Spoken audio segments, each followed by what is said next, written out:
Hello, hello friends. In this video lecture, we are going to study repertory of antipsoric medicine. Okay, ये जो repertory of antipsoric medicine है, इसके author कौन है? Boning Hasan. इसका सबसे इम्पॉर्टेंट इसका एडिशन है. इसका फर्स्ट एडिशन कब आया था? तो रिपर्टरी ऑफ एंटीसोरिक का फर्स्ट एडिशन 1832 में आया था. This is very important.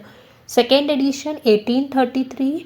लेकिन कभी भी आपसे पूछा जा रहा है नॉर्मली कि रिपर्टरी ऑफ एंटीसोरिक कब आई, देन ईयर क्या होगा? 1832. अब जो रिपर्टरी ऑफ एंटीसोरिक है वो है बोनिंग हसन की. इसका जो इंग्लिश ट्रांसलेशन है that is done by CM Bogar. और कब किया? 1900 में. ठीक है, तो रिपर्टरी ऑफ एंटीसोरिक के ऑथर कौन है? बोनिंग हसन. इसका जो इंग्लिश ट्रांसलेशन है वो किसने किया? CM बोगर ने किया. कब किया? 1900 में. ये दोनों चीज़ें याद रखना, इसका ईयर इम्पॉर्टेंट है. अब इसमें नेक्स्ट हम आते हैं प्रीफेस. तो जो रिपर्टरी ऑफ एंटीसोरिक है उसका जो प्रीफेस है that is written by doctor Hahnemann. तो इंग्लिश ट्रांसलेशन किसने किया? CM बोगर ने. प्रीफेस किसने लिखा है?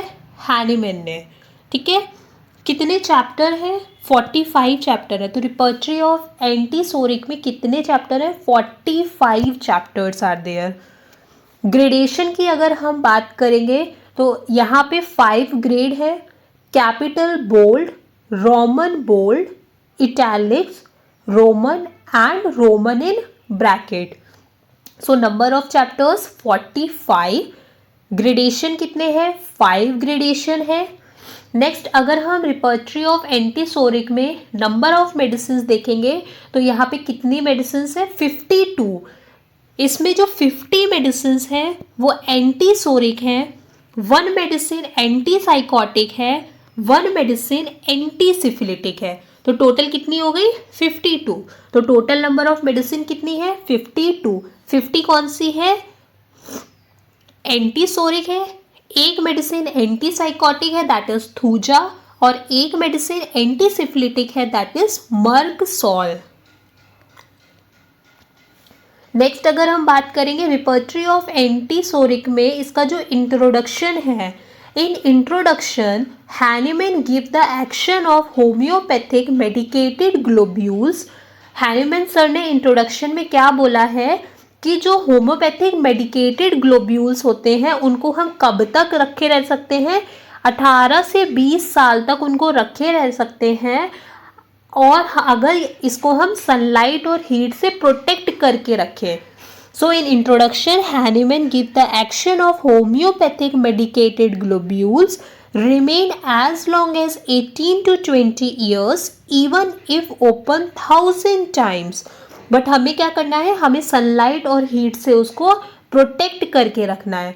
So this is all about the repertory of antipsoric. यहाँ पे इंपॉर्टेंट चीज़ें क्या है कि ये कब आई है? 1832 में इसका फर्स्ट एडिशन आया. It is by Boenninghausen.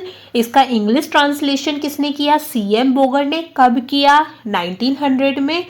इसका प्रीफेस किसने लिखा है? डॉक्टर हैनिमैन सर ने. कितने चैप्टर हैं? 45 चैप्टर्स हैं. कितने ग्रेडेशन है? 5 ग्रेडेशंस हैं. मेडिसिन कितनी है? 52 मेडिसिन है. 50 मेडिसिन एंटीसोरिक है, 1 मेडिसिन एंटीसाइकोटिक है और 1 मेडिसिन एंटीसिफिलिटिक है. इसके इंट्रोडक्शन में डॉक्टर हैनिमैन सर ने होम्योपैथिक मेडिकेटेड ग्लोब्यूल्स के बारे में बताया, जहाँ पे उन्होंने बोला है कि हम अगर 1000 बार भी ग्लोब्यूल्स को खोल लेते हैं हम उसको तब भी 18 से 20 साल तक रखे रह सकते हैं अगर हम सनलाइट से और हीट से इसको प्रोटेक्ट करके रखें. So this is all about the repertory of antisoric medicine. Thank you. In the next lecture, we will study the thematic repertory.